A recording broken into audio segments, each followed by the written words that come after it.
My name is Chad Stahelski. I'm the director of John Wick 3 Parabellum.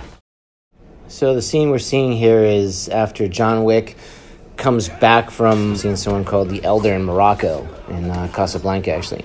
And he's come back and he's entered into this battle in the Continental with high table emissaries and characters named Zero's students, or in this case we call them ninja or shinobi.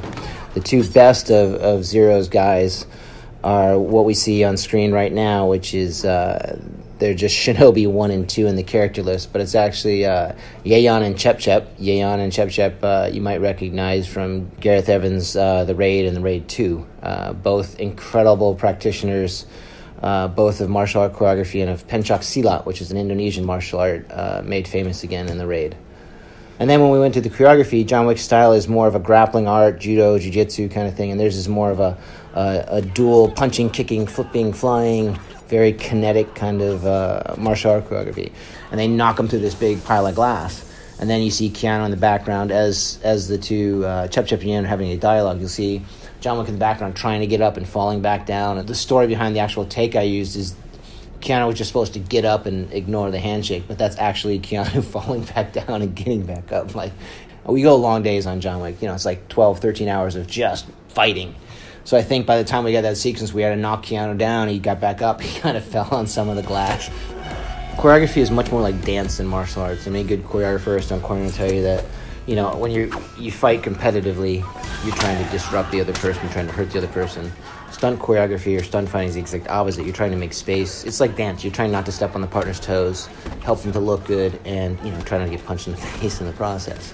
Also in pencak silat, they use the curved blade knife that you see on screen called a karambit. And Keanu at least attempted to start the fight with a small katana, a Japanese sword. And then Cecep and Yayan obviously are much, much faster and much more full of alacrity than our John Wick, because he's already been beaten up for almost 2 hours of the film. So we had this idea that John Wick just continually gets beat up, but reverts back to just ear slapping and groin kicking and biting, and trying to what it's like to actually grapple with two little feral animals, and that's kind of what we got. The glass house you see is part of the Continental. It's Winston's, which is the manager and owner of the Continental, and we just always thought it'd be cool to have ninjas in the movie. And where can ninjas have the hardest amount of time hiding? In a glass house. So we kind of use that to highlight, when we do action, a lot of what we do is try to put in a great set piece. And we thought a really great idea was something I'd seen in Architectural Digest, which was a guy built a house out of glass, and I thought that was, as far as architectural art goes, very, very inspirational. About how do you hide cameras, how do you hide reflections, where do I hide the crew, how I can shoot through the floors, look through the ceilings, how do you have a gunfight, sword fight, fist fight in a glass house?